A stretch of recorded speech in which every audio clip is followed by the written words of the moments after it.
Bienvenue sur la chaîne RC Droit. Nous vous proposons des cours de droit des affaires de l'Organisation pour l'harmonisation en Afrique du droit des affaires OHADA, dont vous pouvez obtenir le support de la formation, le support du cours, c'est-à-dire cette présentation à l'adresse email qui s'affiche en bas, donc rcgdroit@gmail.com. Aujourd'hui, il est question des sociétés de capitaux. Alors, premièrement, nous allons voir la société anonyme ou SA.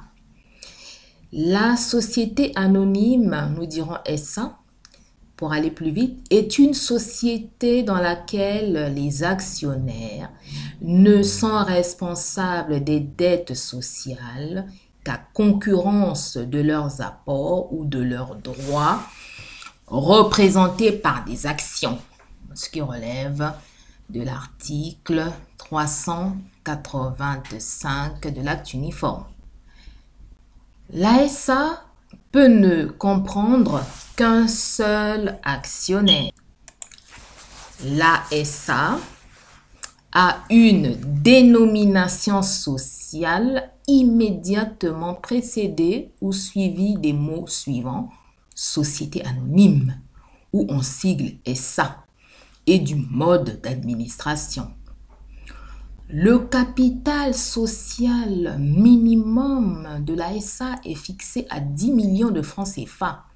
Il est divisé en actions dont le montant nominal est fixé par les statuts en nombre entier. Le capital doit être entièrement souscrit avant la date de la signature des statuts. Les actions représentant des apports en numéraire sont libérées lors de la souscription du capital d'un quart au moins de leur valeur nominale.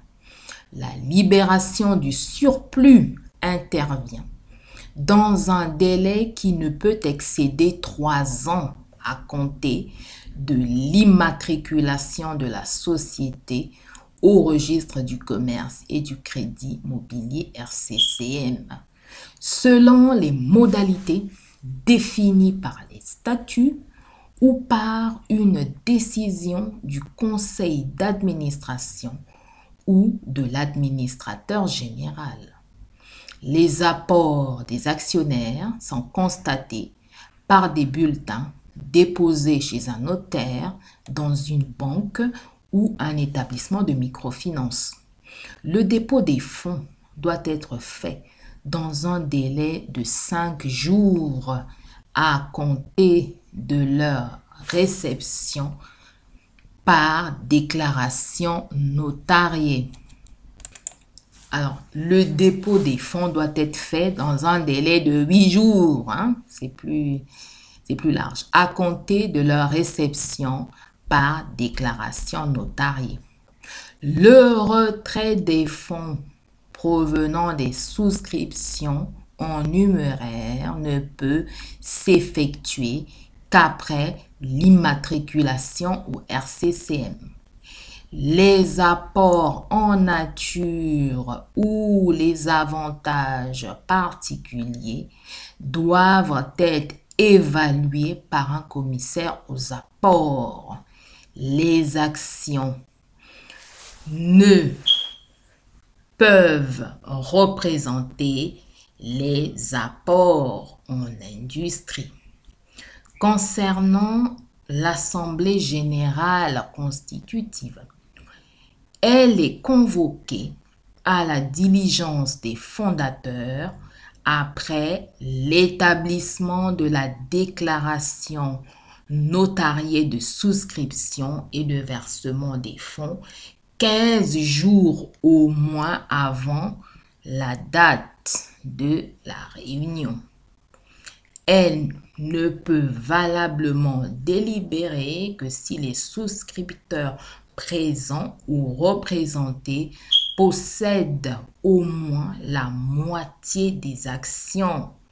À défaut de quorum, il est adressé une deuxième convocation aux souscripteurs 6 jours au moins avant la date fixée pour la réunion.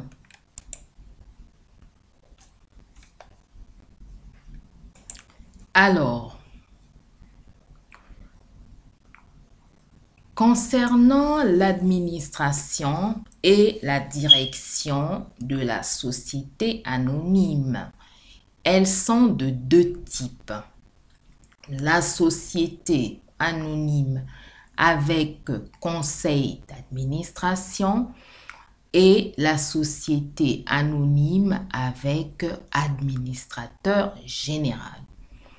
Concernant la société anonyme avec conseil d'administration, elle est dirigée soit par un président directeur général, soit par un président du conseil d'administration et un directeur général.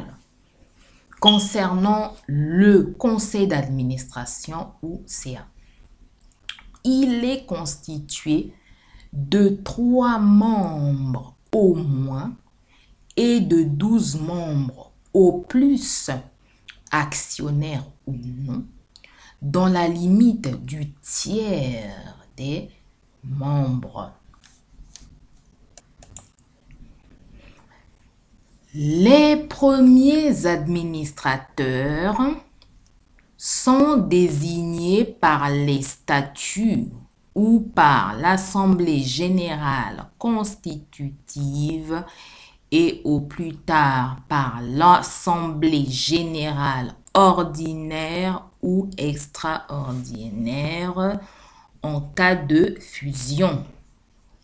La durée de leur mandat est fixée librement par les statuts et ne peut excéder 2 ans en cas de nomination par les statuts et 6 ans en cas de nomination en cours de la vie de la société.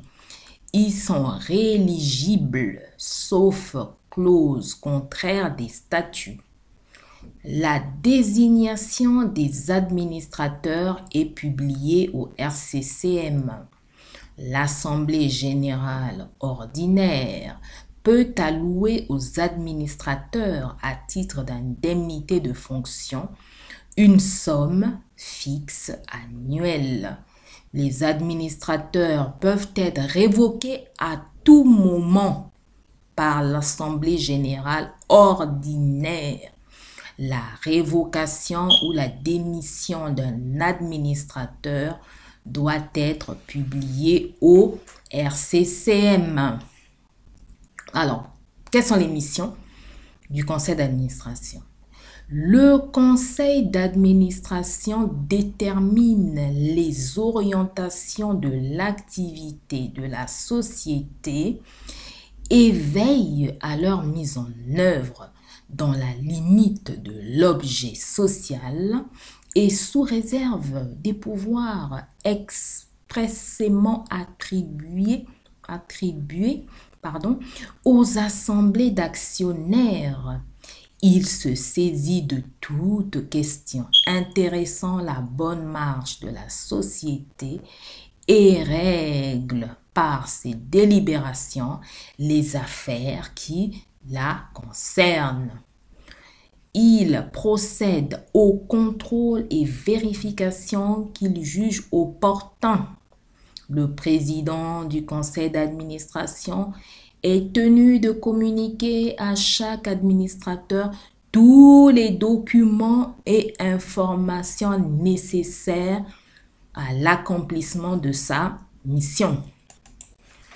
Concernant les missions du président directeur général, encore nommé PDG, il est nommé parmi les membres du conseil d'administration. C'est toujours une personne physique et non une personne morale. La durée de son mandat est renouvelable, mais elle ne peut excéder la durée du mandat des administrateurs. Nul ne peut exercer simultanément plus de 3 mandats de PDG de SA ayant leur siège social sur le territoire d'un même État partie. De même, le mandat de PDG n'est pas cumulable avec plus de 2 mandats d'administrateur général ou de directeur général de SA ayant leur siège social sur le territoire d'un même État partie. Le PDG préside le conseil d'administration et les assemblées générales. Il assure la direction générale de la société et représente celle-ci dans ses rapports avec les tiers. Pour l'exercice de ses fonctions, il est investi des pouvoirs les plus étendus qu'il exerce dans la limite de l'objet social et sous réserve de ceux expressément attribués aux assemblées générales ou spécialement réservés au conseil d'administration. Dans ses rapports avec les tiers, la société est engagée par les actes du PDG qui ne relèvent pas de l'objet social, à moins qu'elle ne prouve que le tiers savait que l'acte dépassait cet objet ou qu'il ne pouvait l'ignorer, compte tenu des circonstances, sans que la seule publication des statuts suffise à constituer cette preuve. Les clauses limitatives des pouvoirs des PDG sont inopposables aux tiers de bonne foi. Alors, le PDG peut être lié à la société par un contrat de travail. Ça peut être un salarié de la société. En cas d'empêchement temporaire du PDG, le conseil d'administration peut déléguer un autre administrateur dans les fonctions de PDG. En cas de décès, de démission ou de révocation du PDG, le conseil d'administration nomme un nouveau PDG ou délègue un administrateur dans les fonctions de PDG. Le PDG peut être révoqué à tout moment par le conseil d'administration. Le PDG peut être assisté par un directeur général. Concernant le président du conseil d'administration, le président du conseil d'administration est chargé de présider les réunions du conseil d'administration et les assemblées générales. Il est désigné parmi les membres du conseil d'administration. C'est toujours une personne physique et non une personne morale. La durée de son mandat est renouvelable et ne peut excéder celle de son mandat d'administrateur. Nul ne peut exercer simultanément plus de 3 mandats de président de conseil d'administration de SA ayant leur siège social sur le territoire d'un même État partie. De même, le mandat de président de conseil d'administration n'est pas cumulable avec plus de 2 mandats d'administrateur général ou de directeur général de SA ayant leur siège social sur le territoire d'un même État partie. Le président du CA veille à ce que le conseil d'administration assure le contrôle de la gestion de la société confiée au directeur général à toute époque de l'année. Il opère les vérifications qu'il juge opportunes et peut se faire communiquer par le directeur général qui est tenu tous les documents qu'il estime utiles à l'accomplissement de sa mission. Il est tenu de communiquer ces documents et informations à chaque administrateur. Il peut être lié à la société par un contrat de travail. Les modalités et le montant de la rémunération du président du conseil d'administration sont fixés par le conseil d'administration. En cas d'empêchement temporaire du président, le conseil d'administration peut déléguer l'un de ses membres dans les fonctions de président. En cas de décès, de démission ou de révocation du président, le conseil d'administration nomme un nouveau président ou délègue un administrateur dans les fonctions de président. Le conseil d'administration peut à tout moment révoquer son président. Maintenant, concernant le directeur général ou DG, il est nommé parmi les membres du conseil d'administration ou en dehors d'eux. Donc, il peut être nommé en dehors des membres du conseil d'administration. Il peut ne pas faire partie du conseil d'administration. C'est une personne physique, pas une personne morale. Donc, sur proposition du directeur général, le conseil d'administration peut donner mandat à une ou plusieurs personnes d'assister le directeur général en qualité de directeur général adjoint. Le conseil d'administration détermine librement la durée des fonctions du directeur général. Le mandat du directeur général est renouvelable.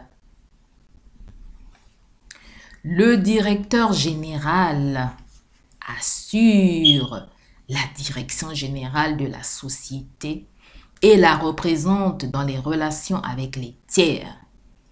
Pour l'exercice de ses fonctions, il est investi des pouvoirs les plus étendus qu'il exerce dans la limite de l'objet social et sous réserve de ceux expressément attribués aux assemblées générales et spécialement réservés au conseil d'administration. Dans ses rapports avec les tiers, la société est engagée, même par les actes du DG, qui ne relèvent pas de l'objet social, à moins qu'elle ne prouve que le tiers savait que l'acte dépassait cet objet ou qu'il ne pouvait l'ignorer compte tenu des circonstances sans que la seule publication des statuts suffise à constituer cette preuve.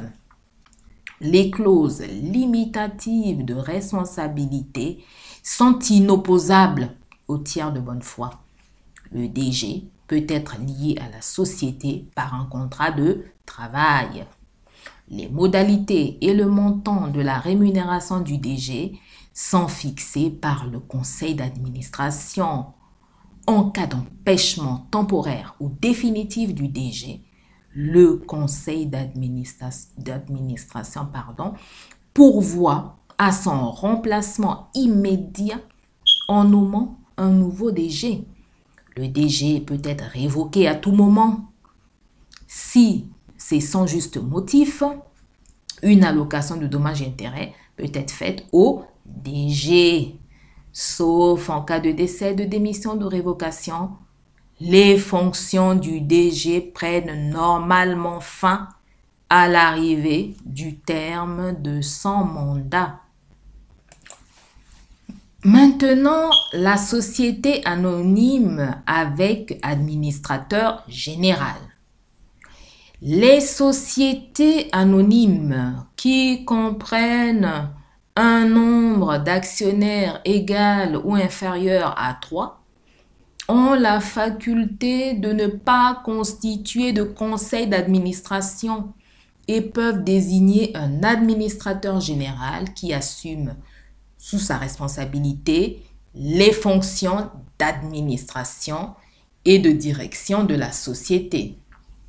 Le premier administrateur général est désigné dans les statuts ou par l'Assemblée générale constitutive. Au cours de la vie de la société, l'administrateur général est nommé par l'Assemblée générale ordinaire. L'administrateur général est choisi parmi les actionnaires ou on. La durée de son mandat est fixée librement par les statuts sans excéder 2 ans en cas de nomination par les statuts ou l'Assemblée générale constitutive ou 6 ans en cas de nomination au cours de la vie de la société. Le mandat de l'administrateur général est renouvelable. Nul ne peut exercer simultanément plus de 3 mandats d'administrateur général de SA ayant leur siège sur le territoire d'un même État partie. De même, le mandat d'administrateur général n'est pas cumulable avec plus de 2 mandats de PDG ou de DG de SA ayant leur siège social sur le territoire d'un même État partie. Toujours concernant la société anonyme avec administrateur général. L'administrateur général assume sous sa responsabilité l'administration et la direction générale de la société. Il la représente dans les relations avec les tiers. Il convoque et préside les assemblées générales d'actionnaires. Il est investi des pouvoirs les plus étendus qu'il exerce dans la limite de l'objet social et sous réserve de ceux expressément attribués aux assemblées d'actionnaires et le cas échéant par les statuts. Dans ses rapports avec les tiers, la société est engagée, même par les actes de l'administrateur général qui ne relèvent pas de l'objet social, à moins qu'elle ne prouve que le tiers savait que l'acte dépassait cet objet ou qu'il ne pouvait l'ignorer compte tenu des circonstances, sans que la seule publication des statuts suffise à constituer cette preuve. Les clauses limitatives de pouvoir de l'administrateur général sont inopposables aux tiers de bonne foi. L'administrateur général peut être lié à la société par un contrat de travail correspondant à un emploi effectif et préalablement autorisé par l'Assemblée générale. Les modalités et le montant de la rémunération de l'administrateur général sont fixés par l'Assemblée générale ordinaire. L'administrateur général adjoint, donc sur proposition de l'administrateur général, concernant donc l'administrateur général adjoint, sur proposition de l'administrateur général, l'Assemblée générale des actionnaires peut donner mandat à une ou plusieurs personnes d'assister l'administrateur à titre d'administrateur général adjoint. L'Assemblée fixe librement la durée de ses fonctions qui est renouvelable. Il peut être lié à la société par un contrat de travail correspondant à un emploi effectif et autorisé préalablement par l'Assemblée générale ordinaire. En cas d'empêchement temporaire de l'administrateur général, ses fonctions sont exercées par un administrateur général adjoint s'il en a été nommé un, à défaut par toute personne que l'Assemblée générale ordinaire des actionnaires juge bon de désigner. En cas de démission et de décès de l'administrateur général, ses fonctions sont exercées par l'administrateur général adjoint, jusqu'à la nomination par la plus prochaine assemblée générale ordinaire d'un nouvel administrateur général. L'administrateur général peut être révoqué à tout moment par l'Assemblée générale. Si c'est sans juste motif, des dommages intérêts peuvent lui être alloués. Concernant les assemblées générales des sociétés anonymes, donc les règles communes à toutes les assemblées sont, premièrement, concernant la convocation de l'assemblée, elle est faite par le président du conseil d'administration ou par l'administrateur général selon le cas. À défaut, par le commissaire aux comptes, par un mandataire désigné par le président du tribunal compétent ou par le liquidateur. Concernant la communication des documents, elle doit être faite 15 jours avant la tenue de l'Assemblée pour la première convocation, 6 jours au moins pour les convocations suivantes. Concernant le lieu, sauf clause contraire des statuts, les assemblées se tiennent au siège social ou à tout autre lieu du territoire de l'État partie où se trouve le siège social. Concernant la tenue même de l'Assemblée générale, l'Assemblée générale est présidée selon le cas par le président directeur général, le président du conseil d'administration, l'administrateur général.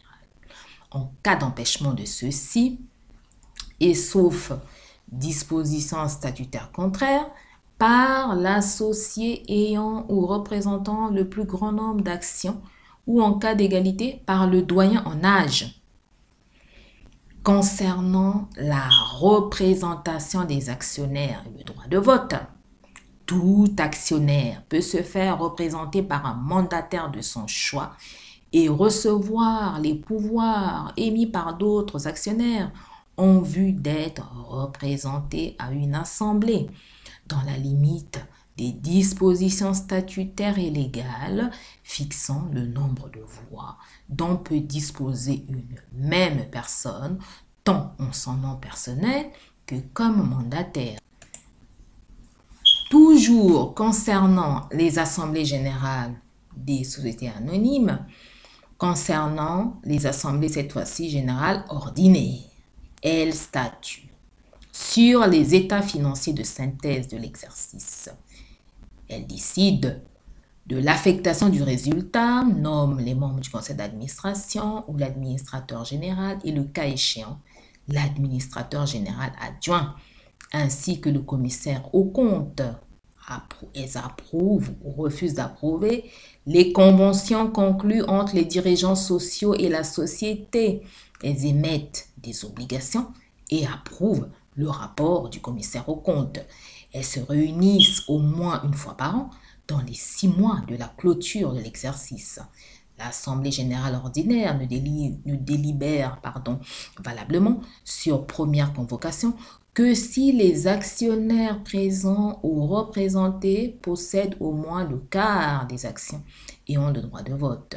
Sur deuxième convocation, aucun quorum n'est requis. L'Assemblée générale ordinaire statue à la majorité des... Maintenant, concernant les assemblées générales extraordinaires. L'Assemblée générale extraordinaire est seule habilitée à modifier les statuts dans toutes leurs dispositions. Elle autorise les fusions, scissions, transformations et apports partiels d'actifs. Elle peut transférer le siège social dans toute autre ville de l'État partie où il est situé ou sur le territoire d'un autre État. Elle peut dissoudre par anticipation la société ou en proroger la durée. L'Assemblée générale extraordinaire ne peut augmenter les engagements des actionnaires au-delà de leurs apports qu'avec l'accord de chaque actionnaire. Concernant la tenue des réunions, le quorum, la majorité. Tout actionnaire peut participer aux assemblées générales extraordinaires sans qu'une limitation de voix ne puisse lui être opposée.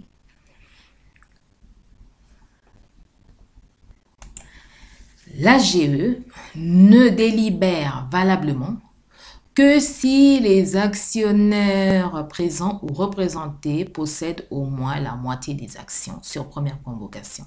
le quart des actions sur deuxième convocation.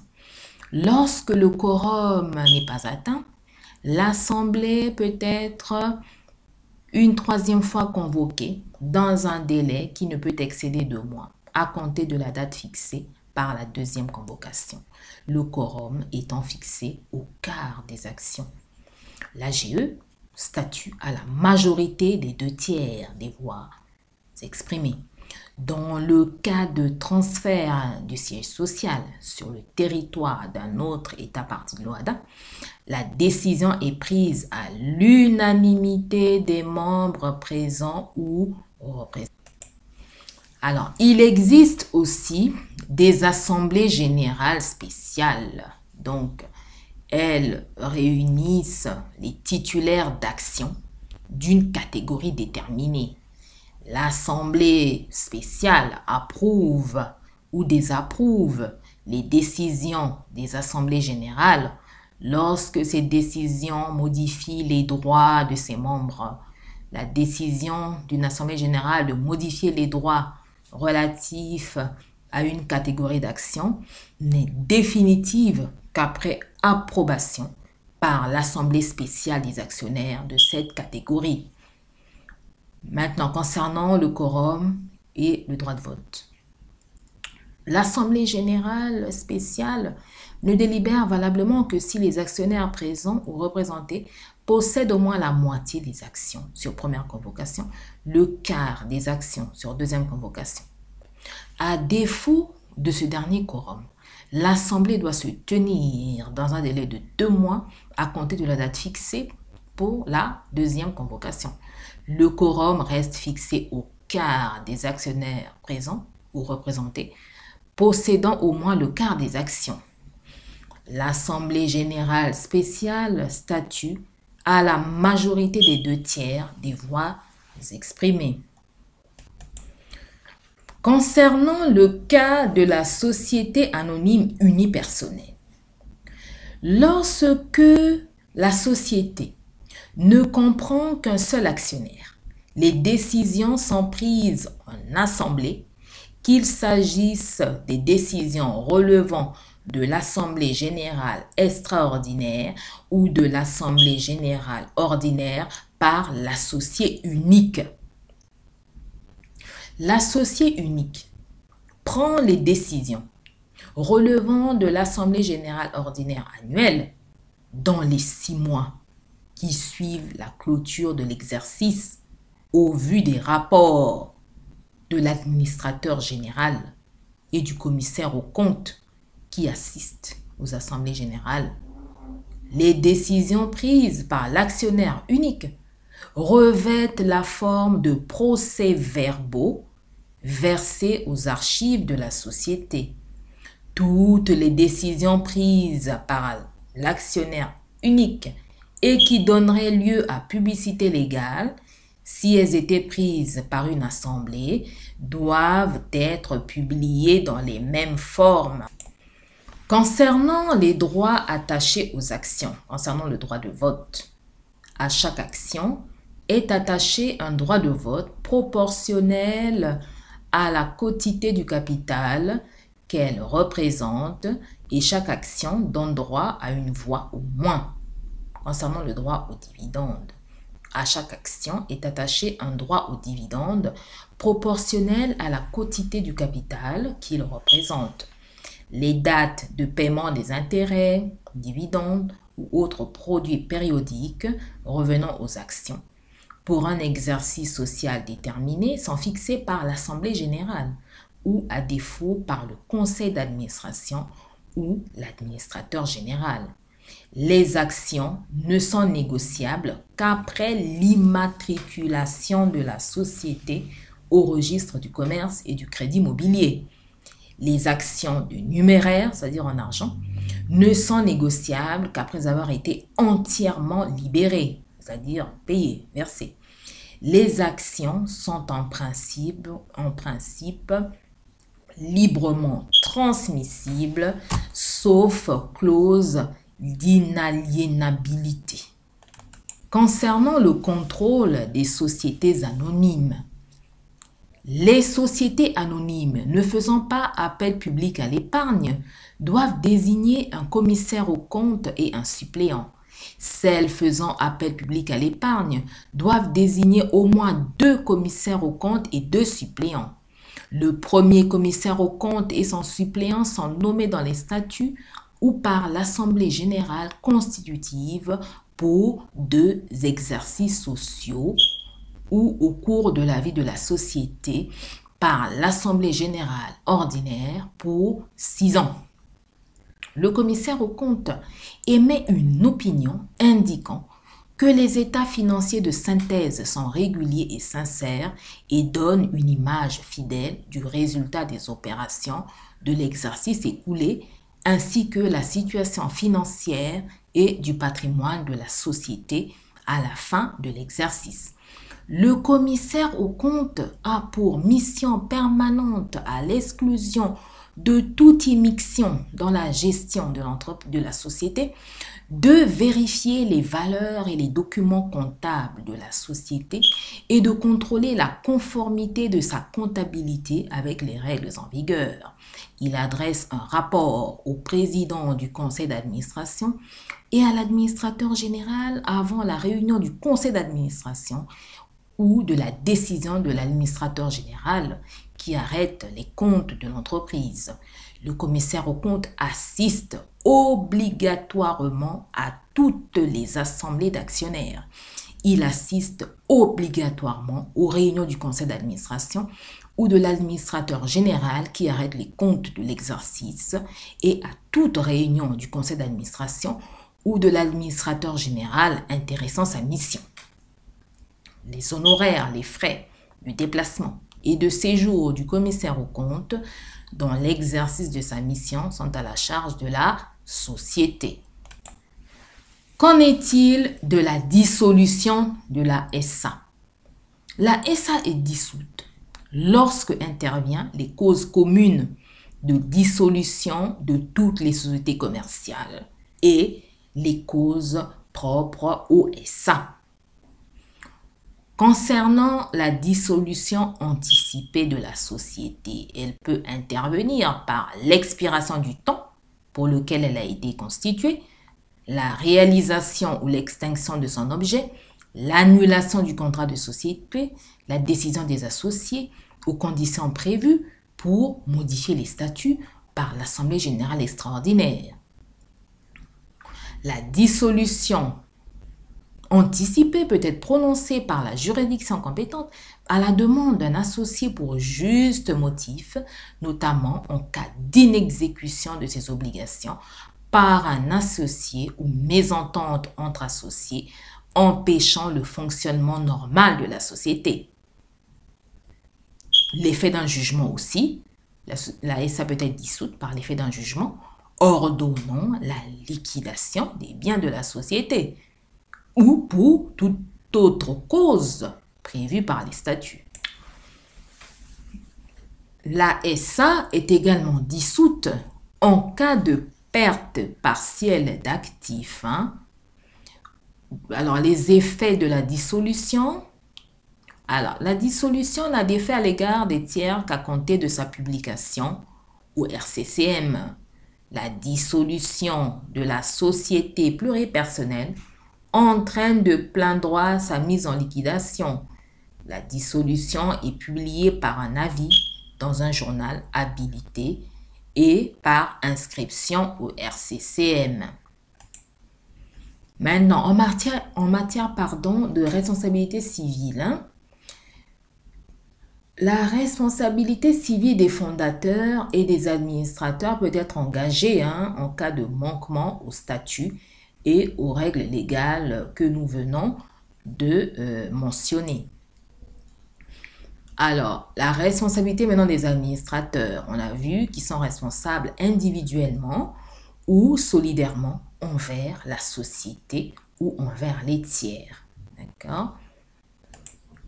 Alors, quelles sont les autres formes de société anonyme? Il y a aussi les sociétés anonymes faisant appel public à l'épargne et les sociétés anonymes unipersonnelles que vous pouvez retrouver à partir des articles 823 de l'acte uniforme. Donc, on a dit que la société anonyme unipersonnelle ne comprend qu'un seul actionnaire. Les décisions qui doivent être prises en assemblée sont prises par lui seul. Dans les 6 mois qui suivent la clôture de l'exercice, l'actionnaire unique prend toutes les décisions nécessaires au vu des rapports de l'administrateur général et du commissaire aux comptes qui assistent aux assemblées générales sous forme de procès-verbaux versés aux archives de la société. Ces décisions peuvent aussi donner lieu à publicité légale. Alors, concernant la société par action simplifiée, ce sont les articles 853.1 à 853.23 de l'acte uniforme, révisé le 30 janvier 2014. C'est une société constituée par un ou plusieurs associés et dont les statuts prévoient librement l'organisation et le fonctionnement de la société sous réserve des dispositions de l'acte uniforme. Les associés ne sont responsables des dettes sociales qu'à concurrence de leurs apports et leurs droits sont représentés par des actions. Quand l'associé est unique, il exerce les pouvoirs dévolus aux associés dans le cadre des décisions collectives. La société est désignée par une dénomination précédée ou suivie des mots société par action simplifiée ou en sigle SAS ou société par action simplifiée unipersonnelle ou en sigle SASU. Les attributions du conseil d'administration et de son président sont exercées par le président de la SAS ou par son ou les dirigeants qui sont désignés par les statuts. La SAS ne peut faire appel public à l'épargne. Le montant du capital social et la valeur nominale des actions sont fixés par les statuts. La SAS peut émettre des actions inaliénables résultant d'apports en industrie. Les statuts fixent les conditions dans lesquelles la société est dirigée, donc de manière libre.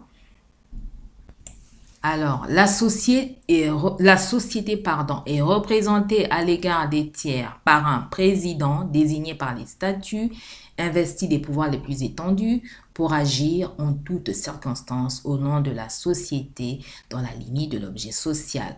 Les statuts déterminent les décisions qui doivent être prises collectivement par les associés. Dans les SASU, le rapport de gestion et les comptes annuels sont arrêtés par le président après le rapport du commissaire aux comptes, s'il en existe, 6 mois à compter de la clôture de l'exercice. L'associé unique ne peut déléguer ses pouvoirs. Ces décisions sont répertoriées dans un registre spécial. Chaque action donne droit à une voix au moins. Donc, nous venons là d'avoir le cours complet de droit des sociétés commerciales de l'OHADA. Donc, si vous souhaitez avoir le support de la formation, si vous voulez avoir cette présentation, vous pouvez toujours écrire à l'adresse email rcgdroit@gmail.com.